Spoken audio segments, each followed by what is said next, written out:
And welcome to RTF Sports Talk. I am Michael Buckheiser. I am writing the ship today, and I'm with always my man, my brother from another mother, Billy Hatton. Billy, how are you doing today, man? Doing all right. Happy New Year to you and your family. Man, let's start this year off with a bang.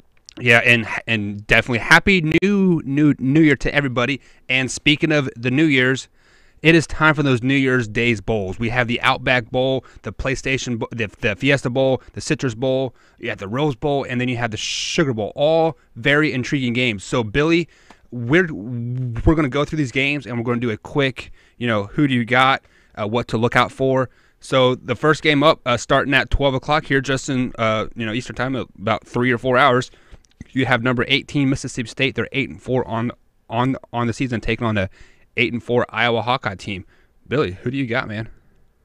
I want to say Michigan State, but Mississippi State. I'm not sure. I'm sorry, not Michigan State, Mississippi State.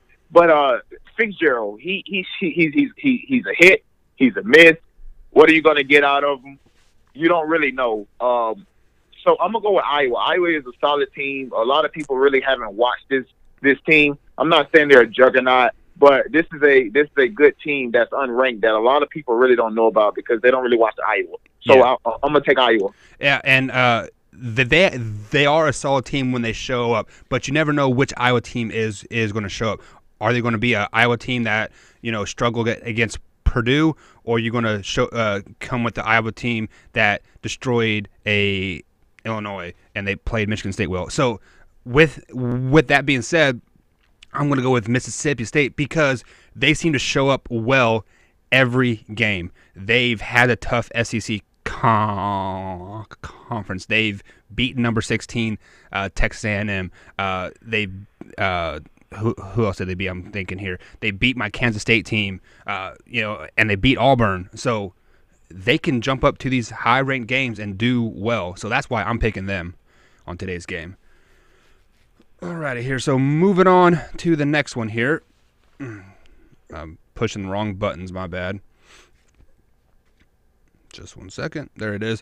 We had the Fiesta Bowl. We have number 11 LSU taking on a number 8 UCF team. Who do you got, Billy? If they had Milton, this would be a different story for me. Right. I'm just not sure if they have enough at quarterback right now to take down LSU, who is probably going to be at full strength because a lot of their good players are still kind of young guys, so they kind of have no choice but to play in this game. You're going to have a few here and there, but I think without McKenzie Milton, I just think LSU is primed to win this game. I think the streak of what they got 23 or 24 straight. Something like that. I think that streak ends today. It'll be a minor miracle if they win today. It's not impossible. I just think without a quarterback against this team, against this defense, it's going to be tough. The one thing UCF has going for them is their quarterback did play in the championship game, and he played horrible in the first half, but then he came out and I think he threw 5 touchdowns in that second half. So they do have that going for them. He did get his feet a little bit wet, but I guarantee you, everybody on that college football committee right now are the biggest LSU fans. They want UCF to get destroyed today, and they want to be like, look, this is why we don't let you guys in the last 2 seasons because you can't even beat a. And I think they will, Mike, too. I think they will get kind of killed today, and it's not really their fault. Like, yeah, that who can really lose their starting quarterback and be down in the game, in the championship game by 15 or 20, and come back and win that game? Mm-hmm. But now, you're going to play LSU. It's a step up in competition from Memphis. I just don't think LSU play with them as long as a Memphis will. The better team is going to show up today. In the end, I think LSU will get it done. Yeah, and if that game does get out to a 15 to 20 point game, I think LSU has the coaching ability, the player ability to put that nail in the coffin, so there won't be no second half comeback. Agreed. So moving on to the Citrus Bowl, you have number 14 Kentucky Wildcats, 9-3 on the season, take on a number 12 Nittany Lion team. They're 9-3 on the season. Billy, who do you got on that one? I got Penn State. I think if Josh Allen was playing this game, I'm not sure. I thought I read a report as well Is Benny Snell playing in this game? Yes. He needs 100 yards to break the SEC rushing record, I do believe. Yeah, correct. Okay, Yeah. so I thought, all right. So without Josh Allen playing, I think that defense is going to be very, very vulnerable today. And I'm just not a believer in Wilson at quarterback because they're so dependent upon Benny Snell having a great game always. Mm-hmm. On offense, he's their kickstarter. So if you're counting on him to get it done every single time, Wilson can't really make throws by himself. Give me Penn State in this game. Yeah, and as a Kentucky fan, I just want to put that out there just so you guys know I'm not making a biased pick here. Penn State is a very solid team. They got blown out by Michigan earlier this season. I think it was like 56-7 or 14. Like, it was a pretty ugly game. But then they played Ohio State close. They played Michigan State close. They beat Iowa. So like, they've been there and in these high games. Kentucky, they are just, as our friend Matthew Lyle say, they don't know how to win big games yet. Yes, they had a big game against Florida, but they lost against Georgia, lost against Tennessee. Like, they don't know how to put away those teams. And with that being said, I'm going to have to go with Penn State on this one. As a Wildcat fan, that does hurt me a little bit, but you got to pick with your gut, not your heart at the end of the day when you're picking these games. Next up, you have Mike. Hey man, I always try to make the correct pick, even though if my team, if it's my team that or is not. True. So, next up, you have the Rose Bowl. The first time these two teams have met in the Rose Bowl. Actually, you have number 9 Washington. They are 10-3 on the season, taking on a Ohio State team 12-1 on the season. They are ranked number 6 this year. Billy, who do you got? Mike, I'm just gonna be quite honest with you. I think out of all the bowl games we've seen so far, all the lopsided victories that we've seen so far, the Clemson 30-3, Alabama, even though that score didn't look like it, if you watch that game, that game was not even close, not even in reach for a minute there. Oklahoma just couldn't get that one stop they needed. But I think this one right here is going to be the most lopsided victory that we have to date. Ohio State and Washington. Dwayne Haskins is coming back to play in this game. I think he got something to prove. He's at 47 touchdowns. He's probably trying to hit 50. If he gets 500 yards or 420 yards this game, he'll be at 5,000 yards on the season. This game is going to be lopsided with Campbell and Dobbs. Listen, this team is ready. This team is mad that they didn't get a berth for the college football playoffs. Dwayne Haskins tweeted the eye emoji the other night when Notre Dame and Clemson was playing. Yeah. And then one of the guys from Georgia commented on it and said, well, they said the best 4 teams. I thought this was supposed to be the best 4 teams. These guys are upset. They're mad. Washington, it's not going to be close today. Ohio State in a rout. So, just to start off here, I am going with Ohio State here, but I don't think it's going to be as lopsided as you think it is going to be because with the emotions running high, this is Urban Meyer's last game. Haskins is possibly playing in this game to become the first number 1 overall pick, possibly. Just depending on how the cards fall in the draft and that kind of thing. But with that being said, they are going to come out with such a high emotion in that first quarter. They are going to be playing out of what they normally play, so they're going to make some mistakes. They are going to let Washington, maybe scoot for a 60-70-yard run to start the game. But after that first drive, after the first quarter, Ohio State is going to show up. They're going to thump them, but it's not going to be a blowout. And historically, Pac-12 teams are horrible in big games, in these bowl games. I don't know why, but they just aren't very good for some reason. Moving on to the Sugar Bowl here, we have number 15 Texas 9-4 on the season, taking on another SEC team that should have, could have, would have been in. Number 5 Georgia. Who do you got, Billy? Yeah, I think this is probably going to be another lopsided one. But the reason why I don't think this one is going to be as lopsided as Ohio State Washington, where I think Ohio State and Washington are kind of 2 comparable teams. But and this one I don't think I think Georgia is clearly the better team by miles. The problem is Texas can do something that a lot of these other teams in the Big 12 can't do, and that's control the clock, run the football. That's their bread and butter. They're not like the other West Virginia and all these Texas Tech, all these guys, Oklahoma that just throw the ball all around the field. These guys like to run. Chase Ellinger, he's going to be a big part of this offense today, controlling the clock, keeping everything on base, on the ground. Humphrey, the big tall receiver. I like Georgia still. I just don't know if it's going to be a blowout. I know it's not going to be close. It's going to be one of those in-between games. I think Georgia obviously is the better team. I think they're going to pull it out. I just don't think this one may be as lopsided. So I'm kind of thinking the same thing here.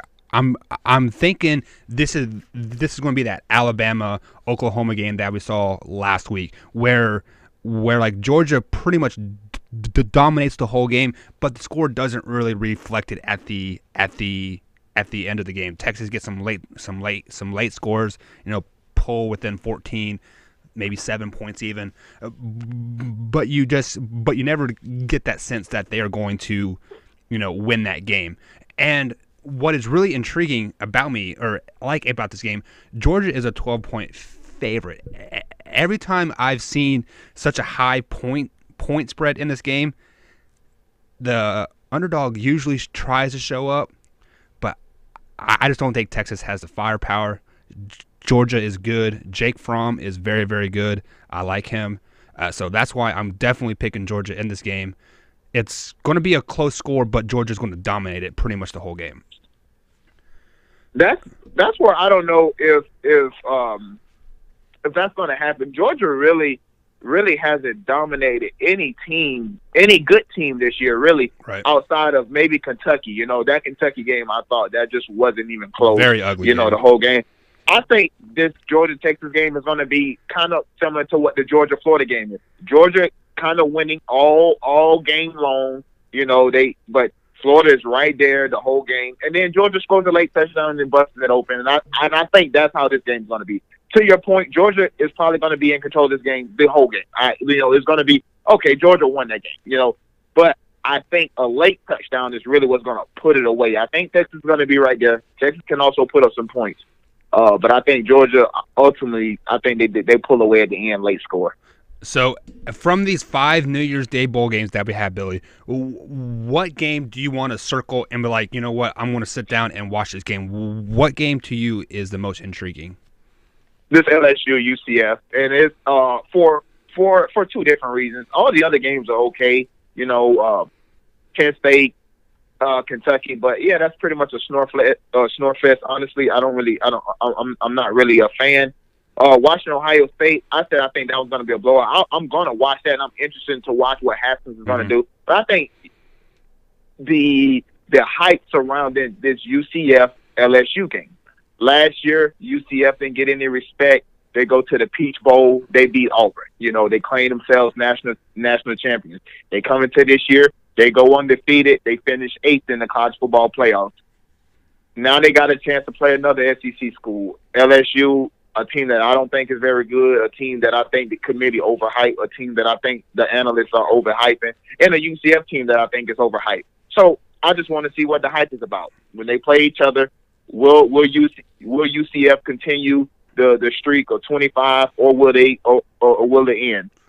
Yeah, so that's what I'm interested to see. Yeah, I mean, that game would be a lot more intriguing to me if their quarterback he was in, but since he's not, I really don't care one way or the other. What I'm really wanting to watch is the Ohio State game and the Georgia game, just because I really want to see if these teams really deserved to be in there, and if I have to pick one of those 2 games, I think I'm going to pick the Sugar Bowl and watch that Georgia Texas game, because I for a long time thought Texas was going to sneak their way into the playoffs as well. I mean, they kind of stumbled against West Virginia and Oklahoma to end the year. So in reality, these are 2 teams that I thought could definitely make it into the playoff. And if it was an 18 playoff, I think they would both be in there at the end of the day. So I'm really intrigued to watch that game. Moving on to the NFL, Billy. The Steelers sat their leading wide receiver, Antonio Brown, second half of the game last week, or 2 days ago, I guess I should say, because he, quote, had a ugly conversation with Ben Roethlisberger. What are your thoughts on this? Mike, I'm going to say this, Mike. The fact that he didn't play at all, we talked about this on Sunday, and we asked, was Antonio Brown going to play Week 17? And I said, there's no way he skipped Week 17 with a playoff berth on the line. Right. There's no way. And I think I'm just going to say this before I get into the Antonio Brown situation. I think Mike Tomlin has probably coached one of his final years in Pittsburgh. I said this at the beginning of the season as well. So, and I'm going to stick on that tune. When you got guys not showing up to work, Le'Veon Bell, when you got guys chattering amongst themselves, offensive line, Big Ben, when you got Antonio Brown and Big Ben arguing all year long, they haven't been on the same page all year long. This ain't the first time Antonio Brown has missed practice. He missed practice earlier in the year, and they tried to cover it up for him. Nobody even knew where he was, and Mike Tomlin tried to get up and say, well, oh, yeah, we knew where he was. So why did you find him if you knew where he was? This week, they kept saying Antonio Brown is hurt. Oh, he's getting tests done on this. He's getting tests done on this. That's all I've seen over ESPN. He's getting checked for this. He's getting checked for this. And now after the season, reports come out that it's because him and Big Ben got into an argument, and he skipped practice all week. He skipped team meetings all week, and that's the reason why he didn't play in the game.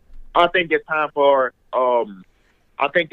Mike Tomlin to go. I also think Antonio Brown has probably played one of his last few games in the Steel City as well. So, speaking on Mike Tomlin here, I'm going to go on record and say he is the most overrated coach out there. Yes, he has won a Super Bowl, but that Super Bowl was not his team. That Super Bowl that he won was Bill Cowher's team. So, let's just get that out of there. That Super Bowl, that was not his team. That's Bill Cowher's team. So, Bill Cowher deserves his Super Bowl ring. So, now that is out of the way, Antonio Brown, I think he is going to stay in Pittsburgh.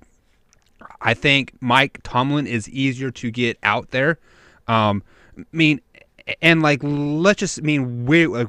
will touch on this later in the show, but if the Pittsburgh Steelers head coaching job comes open, that could very well be the hottest job out there, because you do have Antonio Brown, you do have a Connor that stepped up big this year, and and we'll see if he can continue the next year. Like, you have a Juju Smith-Schuster, doing great things with Antonio Brown. So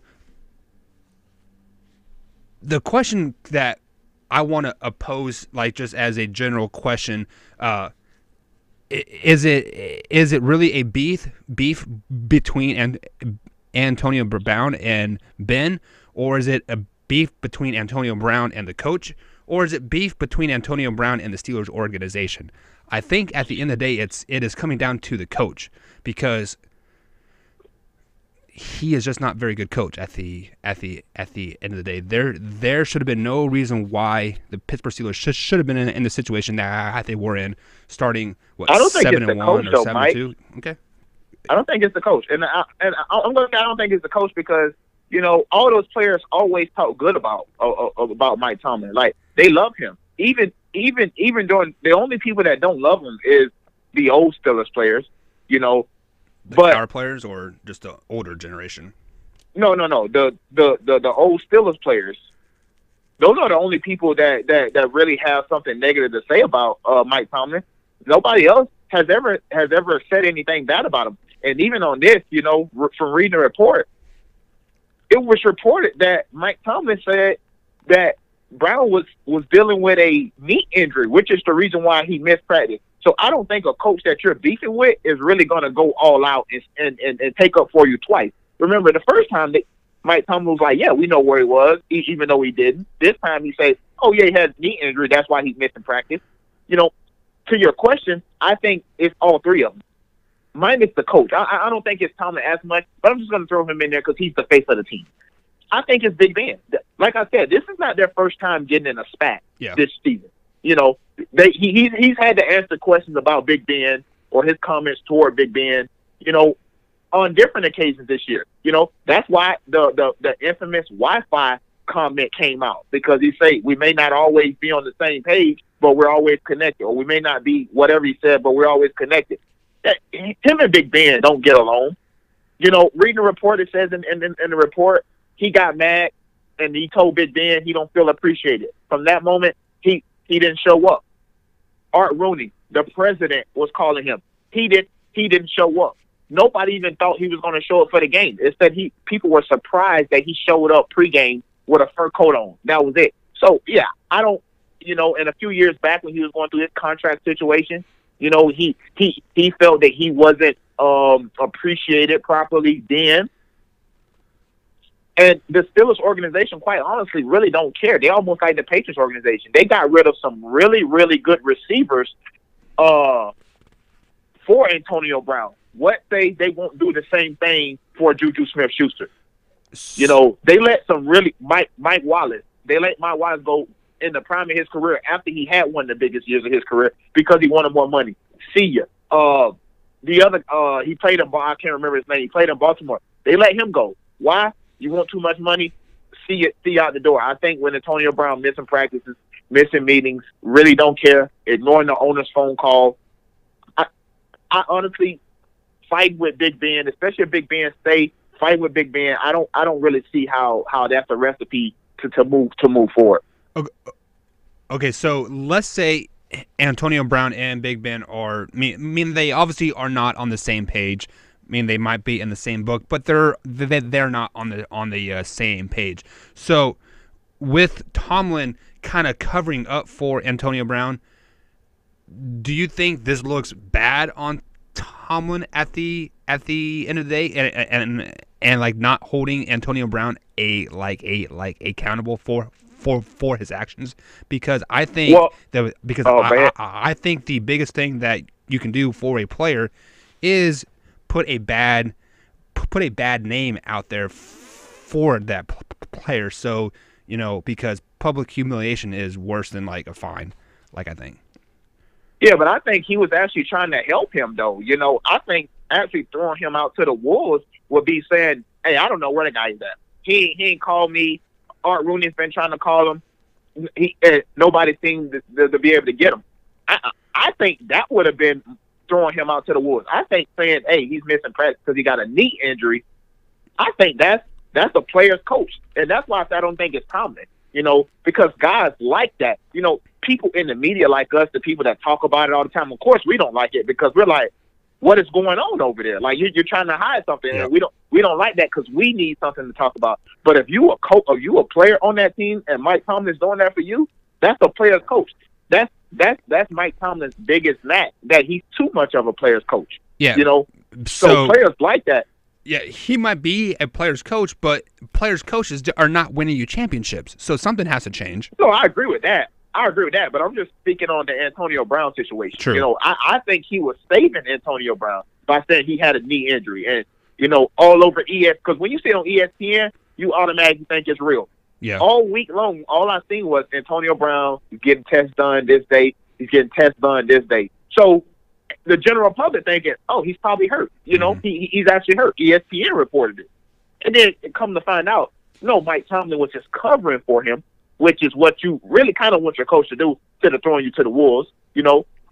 Now, that's not a recipe for winning, which is the reason why I say I think he needs to get out of there. I think he had his time in Pittsburgh, almost kind of like Marvin Lewis. I think he had his time, and I think it's time to move on. Okay, so just give me a few quick answers here.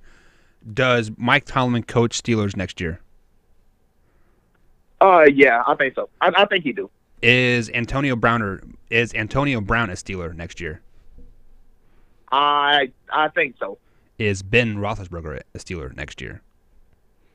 if he doesn't retire, I think Big Ben is the only person that really gets to decide what he want to do. Out of all three of them, I think Big Ben is the one that gets to decide. If he doesn't retire, Big Ben stays. I only think Mike Tomlin and Antonio Brown will be there to start the season. I think both of them be gone by the end of the season, but I think they all start out as Steelers. Do you think this would have been even a bigger story if the Steelers would have lost on Sunday without Antonio Brown? Oh, yeah, for sure. Oh, man. For sure. All right here. So before we get into the last segment of today's show, it is Tuesday, Billy. It is the new year. So why don't we do some NFL over under reactions real fast, okay? All right. I'm kind of throwing a curveball at you here, but deal with it. So deal with it. Over under reaction. Blake Bortles has thrown his last touchdown, his last pass for the Jacksonville Jaguars. Yeah, that's an underreact. I think he has. I think he's done. That organization is in a mess. They're trying to get their team back. 1 year removed from an AFC Championship berth, possibly a NFL Super Bowl berth, and now this is where they at. Yeah, I think Blake Bortles is done. Do they bring in a free agent, or they try to get a quarterback in the draft? You know what? I said yesterday, I think the Raiders trade Derek Carr. John Gruden trade Derek Carr to the Oakland Raiders. To Jacksonville. I don't think that's his quarterback. I think he's going to try to get one in the draft and move on from Carr. He need that trade value because he can't bench Carr. Once you bench Carr, the trade value goes way, way, way down. Right. You have to keep him up. So I think Carr will be on a new team. Jacksonville, he seemed to fit the bill there. Are you thinking like a Leonard Fournette for Derek Carr type of trade? I'm not even sure if they're going to trade Leonard. If he can just be released, they better try to get it done now. But I definitely foresee at some point next year, Derek Carr being traded from the Oakland, Las Vegas Raiders, wherever they're going to be at next year. Yeah, they might even be in Mexico or something. They don't know. Yeah, I hear they're going to be playing at UNLV Stadium because, Oakland sued them, and the owner had already said, if you sue me, we're leaving, and they got sued, so they are leaving next year. Just don't know where they're going to be playing at or what they're going to be called. Who knows? They'll probably be the Chinese Raiders by the end of next season. But, mate, Eli Manning turns 38 this Thursday, actually. He is scheduled to make $23.2 million, but the same question arises. Has Eli Manning thrown his last pass for the Giants? I'm going to say overreaction, but I don't really even know if that's even true, honestly. Because part of me believes that they're going to get Dwayne Haskins, and they're not going to want to throw him out there in that fire right away. And I think Eli Manning will be able to get a few games in before they go ahead and make the switch. So, but I'm going to say overreaction because he is 38 and he did play so bad. Rookie quarterbacks come in right away and start day one. So, that's not like it's unheard of. So I also would have took out a cop-out answer. So the answer that I would have and here it all depends on what the Giants do in the draft. Do they go draft a quarterback? Yes, he has probably played his last snap in a Giant uniform. If they don't, then he probably makes it through mid-year because I really foresee. Mike, wouldn't they be the stupidest franchise to you? Wouldn't they be the stupidest franchise to you if they did draft a quarterback this year? Like how if you was a New York Giants fan and you missed out on a quarterback 2 years in a row, how would you feel? Yeah, I would they did get a pretty good pick like this past year, but you definitely need. But what did they get them? Yeah, right. I look outside looking in at what their fifth pick in the draft this year. Yeah, sixth pick. Exactly. Well, they picked Saquon second, and now this year they fifth, I believe it is. Yeah, that's crazy. So yes, they definitely do need to get a quarterback. Is the draft the answer? I don't know. There might be some free agent people out there, you have Teddy Bridgewater. But you got to get somebody, Mike. Eli is bad. He's bad. Even Foles or Wentz you got to get somebody, Mike. Yeah, so I would even take Bortles over Eli Manning right now. Just give me somebody that I can have a little bit of hope for. And the guy that we just paid $100 million in Odell Beckham or $90-some million in Odell Beckham. Right. Let's try to get him the football. I'm glad you brought up Blake Bortles here. I mean, like, yes, we both think he's done in Jacksonville. But do you think he can like rejuvenate his career somewhere else, like the Giants, kind of what Drew Brees did when he got hurt in San Diego and went to New Orleans? Yeah, I think he can be a decent quarterback, and I don't think Blake Bortles is terrible. I just think he's not very good, and the fact that Jacksonville don't have anybody for him to throw the ball to. You know, the casual fans don't know a D.D. Westbrook. You know, the casual fans don't know these guys. You know, the guy that they got from the Colts, nobody really knows him. You know, so I think they never really fully helped him out on offense. They never really got him a decent weapon. I think playing for the Giants, listen, Odell Beckham, Evan Ingram, Sterling Shepard, and you got Saquon in the backfield. If you mess up then, you know, I don't think you deserve a shot. Yeah, but I think he just needs a new voice. He just needs a new team, you know, just to be able to start fresh. It's just like a fresh look sometimes is all what you need. And speaking of fresh looks, we are still talking quarterbacks here. Ryan Tannehill has thrown his last pass in a Dolphins uniform. Overreaction, underreaction? I think that's an underreaction. I don't think he'll be the starter all year next year. I think they gave him many chances on top of chances. But I don't know if where the Dolphins are picking, not exactly where they're picking at in the draft, or if they'll be able to get one of the top tier quarterbacks, the guy that's coming out of Duke, or the guy that's Jones out of Duke, or the guy that's coming out of Missouri, or Haskins. I don't know if they'll be able to get one of those guys because so many other bad teams are picking before them. But I think he doesn't finish the season as Dolphins starter. There you go. Last one, Billy. Case Keenum has thrown his last pass for Denver Broncos. Oh yeah, he's done. I think John Elway goes out and get a quarterback this year.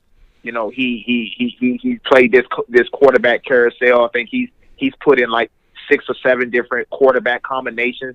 Peyton Manning.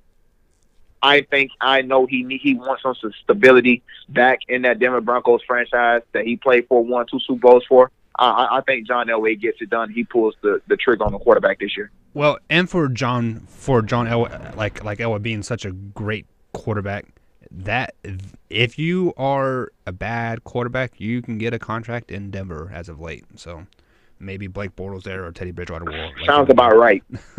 So, Bill, he's been going the cheap route, Mike, and I think that's why the Denver Broncos are struggling. Well, Peyton Manning, he's gone the really, really cheap route. Well, they did offer Brock Osweiler a lot of cash before he went to Houston, and I mean, think about that. Yeah, but think about that in hindsight. Well, but I mean, like what Houston gave him, what, $30-40 million or something like that. I mean, it was a lot of cash, and he chose to go somewhere else. So that kind of makes me question, like, is John Elway He's not really a good GM. Yeah, I mean, so president, whatever he is. Most good players aren't. Look at Michael Jordan. He worst pick franchise ever, really, when you think about it. Right. Haven't got anybody in there since Kemba, really. Yeah, I mean, with all that being said, the coaching firing is still hot and still happening. As of right now, teams that have fired their coaches as of the new year here at 10:19 a.m. You have the Cards fired their coach, Broncos are coachless, Bills, Jets, Cincinnati Bengals, the Browns, the Packers, and the Dolphins. Billy, if you were a first-year head coach, what is the most intriguing team that you would like to go coach? I know this is going to sound, pro Cleveland, but when you look at all these teams that fired their coach today or yesterday, outside of the Packers, what is their quarterback situation? You got the Cardinals, you got Josh Rosen, who likes to throw the ball to the other team. I don't think that's beneficial. You got the Jets, with another quarterback, who led the league in interceptions. This guy missed 4 games in the middle of the season, and he still was leading the league in interceptions. And Sam Darnold, Adam Gase down there in Miami. We just talked about Tannehill, so that's not going to work. Obviously, then I said the Packers. The Broncos, do you really want that? They traded away everybody, really. Demaryius Thomas, Emmanuel Sanders got hurt this year, so who knows how healthy he's going to come back. He's starting to get up there in age. So for me, I'm going to take the Browns. 7 wins this year. Could have been easily, Mike, me and you both agree. At least that 7-win season could have turned into a 9-win season. And who knows what we could have been playing for in Week 17 right now. Right. A playoff berth. Who would have thought that Cleveland Browns possibly could have been playing for a playoff berth in Week 17? Yeah. Nobody imagined that. Nobody. You got Baker Mayfield. Yeah, you got Baker Mayfield, who just shot the rookie record for passing touchdowns with 28 in a season, and he didn't even start the first 2 games like a lot of these other quarterbacks that you see up there on that list. Peyton Manning, Andrew Luck, Cam Newton. Those guys started from day one, week 1. Baker missed 2 games and still was up there, close to 4,000 yards. That defense is really, really good. You have Higgins, you have Landry, you have Njoku, you have Chubb. This Browns team is a solid team, and we talked about it plenty of times before, Mike. That AFC North division, what would they be? They are Steelers in turmoil. Yeah. Bengals is who knows. And then the Ravens got Lamar Jackson. When I think me and you both think when teams are able to prepare for it, they're going to have a whole offseason to prepare for it. Yep. We're going to see a hope to that. So if it's me, I'm looking to get into the playoffs. I'm looking to go with a team that I think I can mold, and I will go to Cleveland Browns. And I hear what you're saying, and I appreciate everything that you're saying there. But I'm going to look at the other side of things. I'm going to look by picking a team from an organizational standpoint. You had the Cards, Denver, Bills, Jets. All fired their coaches after 2 years. The Cards just like a single year. So me being a first-year coach, I do not want to go to those teams because I know I'm on a short lease. I have a bad season, 4-12, 5-11. I could see my way out of there just because I'm trying to build a team. Then I look at a team like Cincinnati, the Browns, and the Packers. These are the most intriguing to me. But from an organizational standpoint, I think I'm going to go with Cincinnati because they stuck with Hugh Jackson for 16, 17 years, and they were all mediocre years. Marvin Lewis. Marvin Lewis. And they were all mediocre seasons. I think they made the playoffs twice under him, being knocked out in the first round every time. I think their highest win total was 10 in 1 year. So they are happy with being mediocre. Just as long as you're putting fans in it, fans in the seat and doing okay, they're going to keep you around. So you have a chance to bring in your guys, bring in your team, implement your defense and offense. So you have time to grow as a coach there, bring in your players, bringing your staff, etc. So, yes, their player standpoint right now is not very good, but the organizational side of things, they have faith in the guy that they bring in. So that's why I would want to go to Cincinnati. Yeah, that's true. Organization standpoint, listen, this guy Marvin Lewis is the epitome of mediocrity. Now, I will say this, that when he first took over that team, it really wasn't that great. That team really wasn't good. He's 0-7 in the playoffs. If any organization lets you stay that long without winning a playoff game, then yeah, from that standpoint, stability.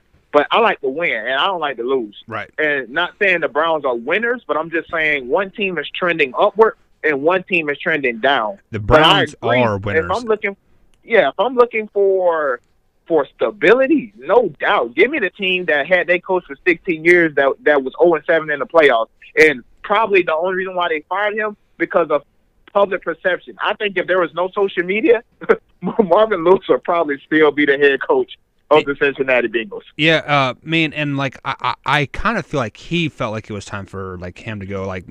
Maybe he just getting wore out and being in Cincinnati and just being that punching bag. He endorsed Hugh Jackson. Yeah, he endorsed Hugh Jackson. Said Hugh should be the coach. So who knows? Hugh may be the head coach over at the Bengals. So breaking news: Hugh Jackson is the new coach for Cincinnati, and Marvin Lewis is the defensive coordinator. How did that work out? Just soon as I say that, that's crazy. No, But yeah, I think Hugh Jackson will probably get that job. I think there's a reason why they allowed him to come back on the staff. Yeah, definitely prepping for maybe next year and beyond.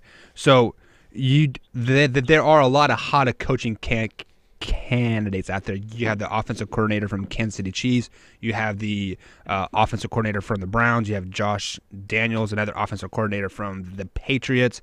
You also have Mike McCarthy out there. Who do you think is the hottest coach right now from those four, and what do you think they will end up landing up if they do take a head coaching job? I think Josh McDaniels is probably the hottest coach. He's been highly looked at for years now. People have been trying to lure him away from the New England Patriots. One team did, the Broncos, I think, but he was young then. I don't think he takes anything stupid this time. But I think he is the hottest coach, and I think he will go to Green Bay. Tom Brady has declined. Me and you both have said that. So I think he knows the end is near.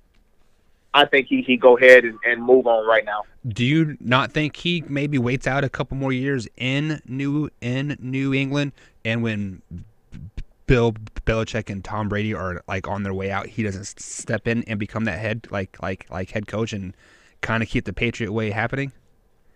No. I don't think so, and I don't think so because that franchise between Bill Belichick and Tom Brady is already contentious. The reports has already been out there, and I think he leaves now before the end. Because once Tom Brady is not looking like Tom Brady anymore, is anybody really going to be wanting Josh McDaniels? I don't think so. So I think he knows that he needs to leave now while he can, and he knows Tom Brady's on the decline. Unless he knows they're going to go win a few more Super Bowls, and I don't think it's as clear anymore because I think there's a lot of good teams in the NFL. I think he goes and moves on. All right, guys. So you heard that here first. Josh McDaniels to the Packers per Billy Hatton on January 1st, 2019. So, Billy, the NFL regular season has come to the end. I know we're getting close on time here, but the power rankings have come out for the quote-unquote final time of this season. Finishing out the top 10, you have the New Orleans Saints at number 1. Number 2, you have the Kansas City Chiefs. 3, you have the Los Angeles Rams. 4, you have the Bears. 5, you have the Chargers. 6, you have the Patriots. 7, you have Houston. 8, they have Baltimore. 9, they have Seattle. And 10, they have the Colts. Do you agree with this top 10? And if not, well, what would your top 10 be? So who was number 1? Because I thought I heard Saints. you say the Patriots was number 1. The Saints are number 1. Patriots Patriots are number 6. I agree with that. Yeah, I agree with that. That's what I thought. I thought I heard you say the Patriots twice, and I was like, dang, they thought that they were that good. They wanted to put them twice. They had the offense and the defense. I definitely agree with that. I think the Saints. You said the Saints was 1. Who was number 2? Chiefs. Yeah, I mean, you can flip flop Chiefs, Rams, Chargers. You'll just be splitting hairs. Honestly, all 3 of those teams have deficiencies of places that they lack at. So, yeah, I have no problem with that. As long as the Patriots wasn't really top 5, because I don't know how you can look at that team and say they are top 5. So, yeah, I like them right there. Yeah, the only 2 that kind of really raise an eyebrow to me that I don't think that deserve in the top 10 is Houston Texans at number 7 and Baltimore at number 8. I would slide them down maybe 11 and 12, and like then I would bump Seattle up to number 7. Bump the Colts up to number 8 there. And then the Dallas Cowboys and Philadelphia Eagles. They're both very solid teams that you guys have to look out for. So, I think they are better than the Ravens and the Texans. So that's why I would get those 2 teams up in the top 10 and bump out the number 7 and number 8. Yeah, the Houston Texans. Excuse me. The Houston Texans I think they're a really good football team. But I think with that injury, I haven't read any reports yet coming out of Houston as of now. But with that injury last week, the wide receivers, you could probably slide them down. But I guess you really can't omit what they've done during the season. They had nine straight. That was a hot team. So I can see why they got them up there. But yeah, I can also understand your point or why you would shift some teams here and there. That Ravens team has won 7 of their last 8. or 6 of the last 7. That's tough. With a rookie quarterback to come in with the season on the line, the Ravens definitely deserves more credit than what people are giving them.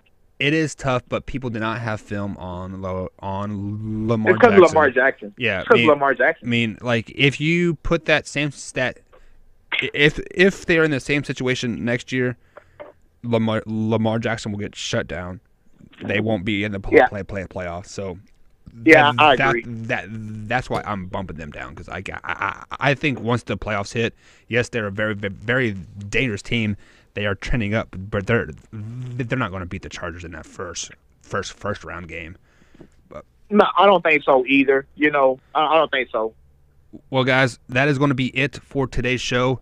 Billy and myself are holding down the fort. Matthew should be back on Thursday, so we'll be back Thursday, guys. Same time, same place.